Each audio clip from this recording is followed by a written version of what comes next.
Okay guys, let's come down to case 6.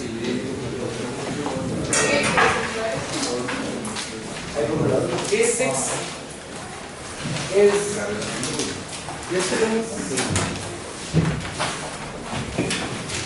between a plane and a plane. This is between a point and a plane. Okay, this I will have to explain to you the question. So we take a scenario. Let's take a plane.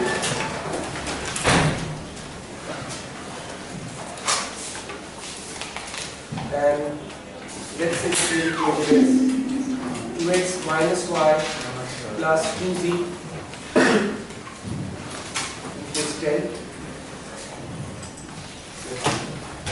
And there is an external point whose coordinates are taking the external point to, let's say, q, whose coordinates are 1, 1, 1. And what we are interested in is to find this distance, this perpendicular distance from the external point to the plane. This is what we are interested in finding. Like we had discussed earlier on, when we talk about distance from a point to a line or the distance from a point to a plane, we implicitly mean it's a perpendicular distance. So this perpendicular distance is what we are interested in from Q to the plane. Now, your step one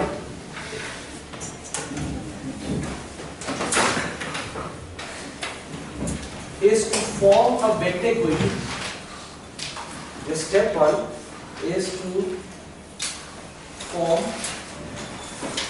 a vector equation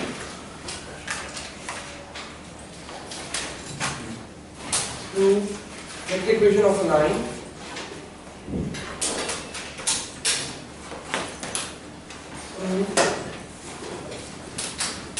to the point, external point Q, perpendicular to the plane. Form a vector equation of a line passing through the external point Q, perpendicular to the plane. That means your line has to be perpendicular to the plane, passing through the external point Q. So it's going to be a line something like this.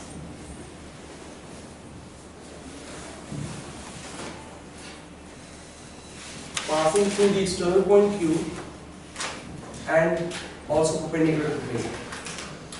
Now let's imagine there is this line which is passing through Q and it's meeting the plane. So where it meets the plane, remember we call that point the foot of the perpendicular. We did that for line as well. A perpendicular coming from external point connects with the plane. That point where it touches the plane and meets the plane, that point is called the foot of the perpendicular. So foot of the perpendicular. So step one is to form a vector equation of a line that passes through the point Q perpendicular to the plane. So let's first do that. Sir, can you Dude, बैठ जाओ यार. समझ नहीं आ रहा.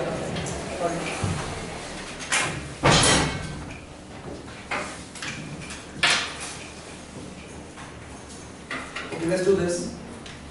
Now, to form the vector equation of a line, you need two things. What are those two things? You need a point and you need a direction vector. So, what should be your direction vector? Q. The direction vector is just a vector that runs parallel to your line. Is there any vector that you know of over here that runs parallel to your line? The normal to the vector. A vector that you already have. Normal to the vector. Normal to the plane. You already have a normal to the plane.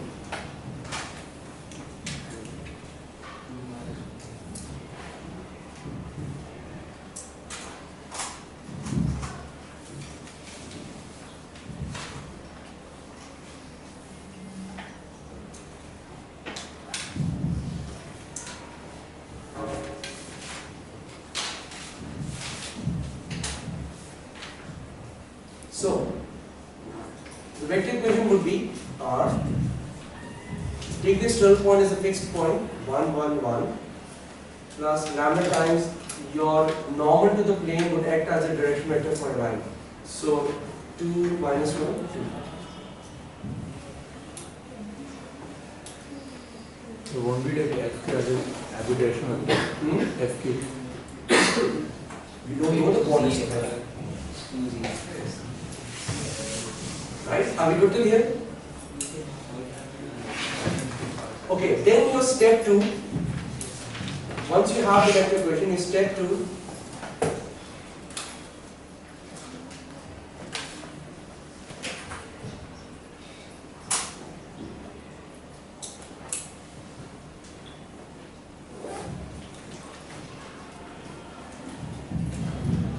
is to get this point, the foot of the perpendicular.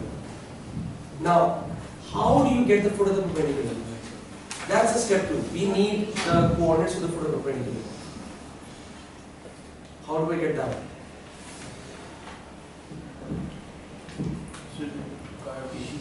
Is the line intersecting the plane? Yes, it's intersecting the plane. It's intersecting at the point F. Right? So, step 2 should be you solve both equations simultaneously, the line equation and the plane equation, to get the coordinates of it. That's your step 2. So, step 2 is solve the Cartesian equation of the plane with the parametric form of the line simultaneously.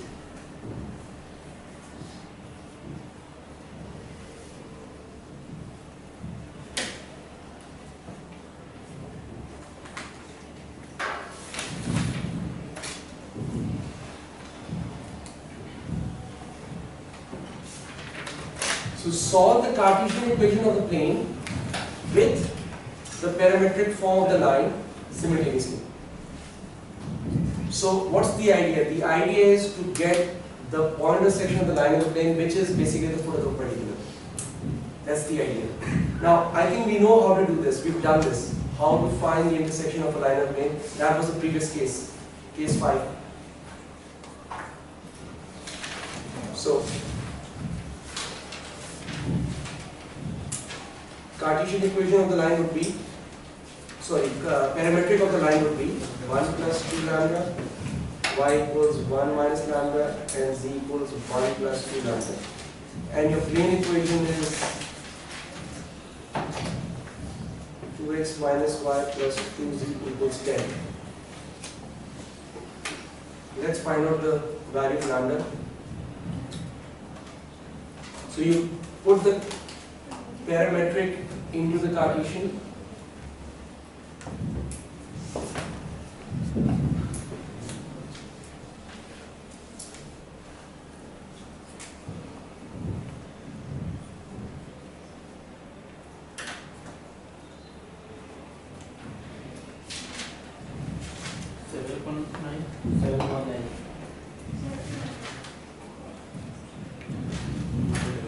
Should be getting 7 upon 9.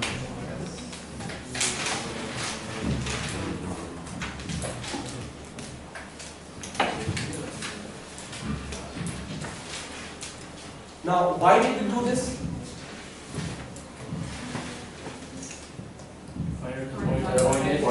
Find out the coordinates of the foot of the perpendicular, which is the point intersection of the line and the plane. So that's your next step. Get the coordinates of F. Step 3. Find the coordinates of F, which is what? Your foot of the perpendicular. And how do you do that? You just take the value of lambda and plug it back into the parametric form. Take the value of lambda, plug it back into the parametric form. You should get the coordinates of F.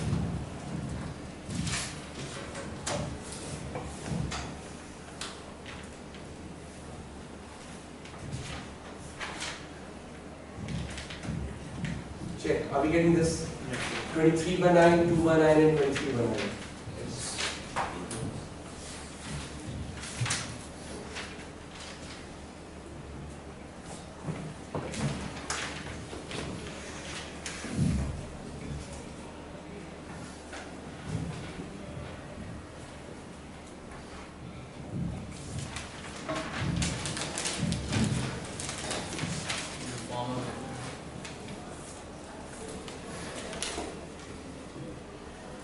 What was the whole idea of doing this exercise?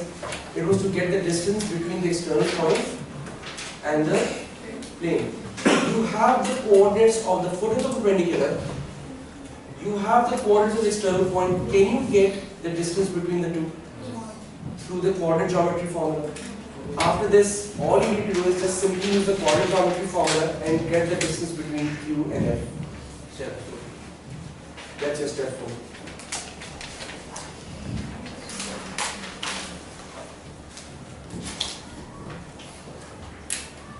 Determine the distance between Q and F. So QF distance, which is the distance between the external point and the plane. So using the coordinate geometry formula, if you remember the coordinate geometry formula, y2 minus y1 whole square plus x2 minus x1 whole square plus z2 minus z1 whole square. So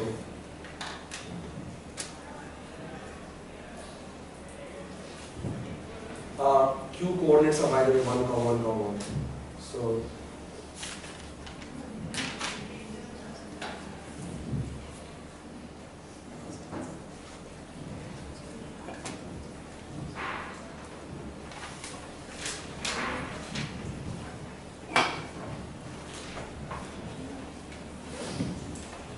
I think your answer is coming out with 7 by 3. Check.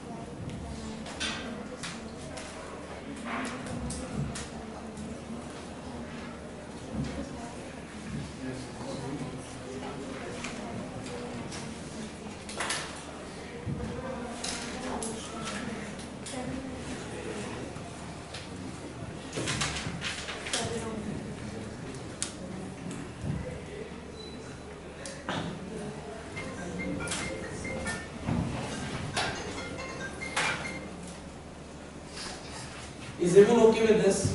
With all the steps? Any confusion?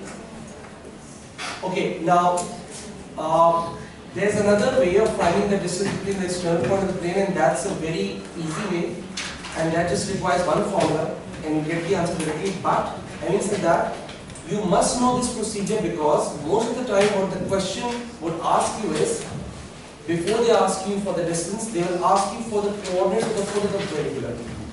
Now, if the question has already asked you for the coordinates of the foot of the perpendicular, then after that is just one more step, which is using the distance formula and getting the answer. So there's no point in using the distance formula that I'm going to show you right now to find the distance between the external point and the plane, because there's no point in using that. But if the question does not ask you for the coordinates of the foot of the perpendicular, then you can directly use that formula and get the answer. But you should know this procedure, because if you check your past papers, most of the time the question does ask for the coordinates of the perpendicular, and therefore you require this procedure for that. So the alternate way would be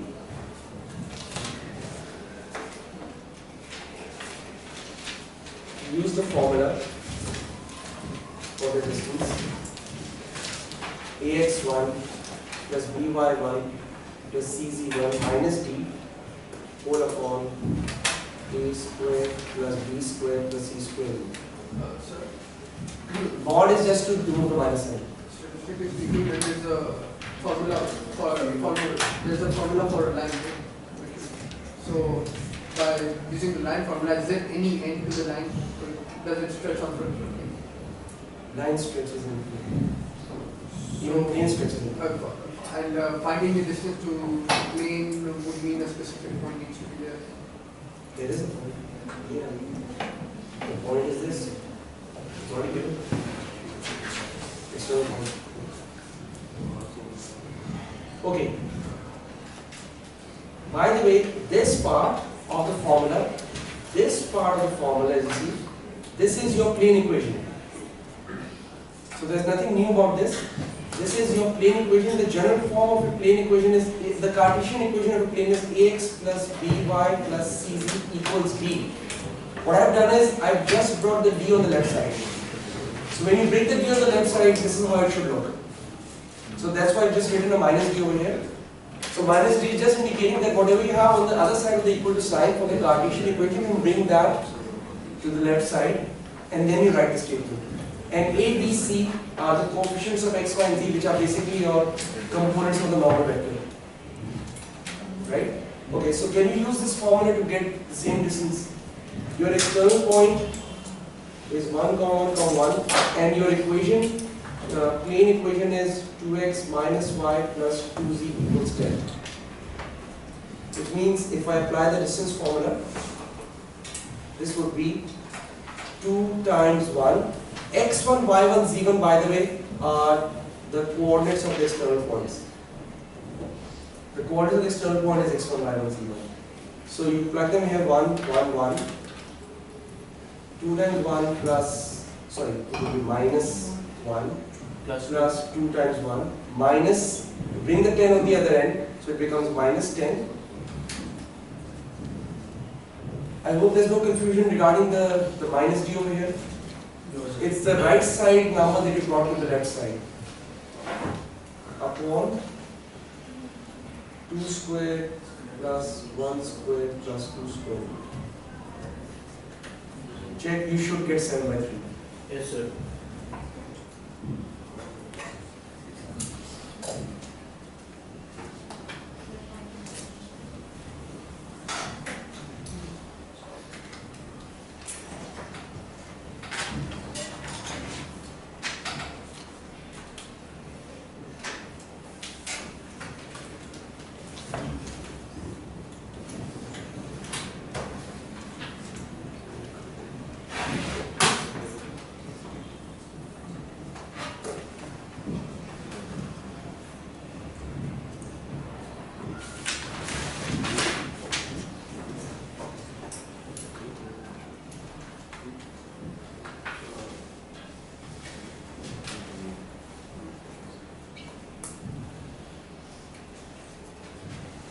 Is everyone okay till here? Any questions? Everyone's okay with the formula? Alright. So we move on to case 7. Case 7 is distance between two parallel planes.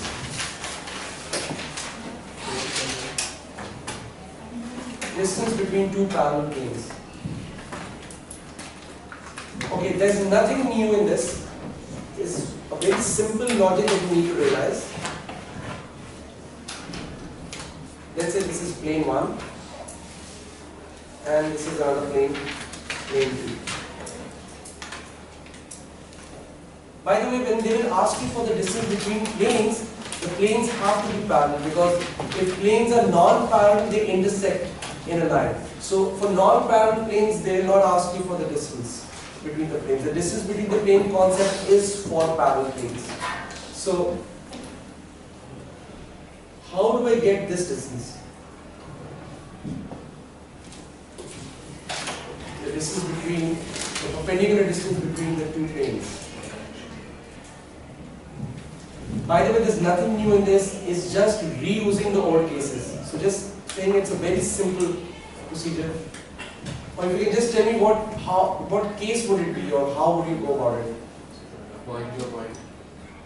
Plane to point. No, not point to point. You know why you cannot do point to point? Because see, if I randomly find any point on the plane, on plane 1, and then I find randomly any point on plane 2, how do I know that they both fall in the vertical line, because for perpendicular distance they both have to fall in the vertical line. So what will we do? Find the normal for both. What was case 2? The value should not be equal to the No, no. It's exactly what we've done just now. It's case 6. See, all I need to do, there are two planes that run parallel to each other, right? That's it. There are two planes that run parallel to each other. Now, let's say I find any one random point on this plane. Anywhere, whether it's here, here, here, anywhere. And all I need to do then is just find the perpendicular distance from that point to the other plane. That's all I need to do. So I need to just find one random point somewhere on one plane and then find the perpendicular distance from that point to the other plane. And that's the case we just did, case 6. So the only thing what you need to do other than applying that case 6 is find a random point on the plane. And I think we've done that as well. That was case 2. Finding a random point on the plane was case 2. So you apply case 2, find a point on the plane, and then use the case 6, which is distance from a point to a plane, and get the answer. So the procedure is find a point on any one of the two planes. Now I'm putting in bracket over here, this is case 2. According to how we've done it, it's case 2. And then find the distance between the external, between the point and the other plane, which would be your case 6.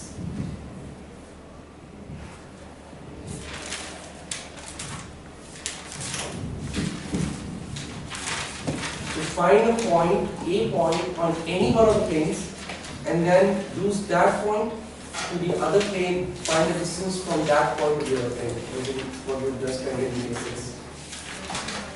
So which means we can just use the formula then. You can directly use the formula and get the answer.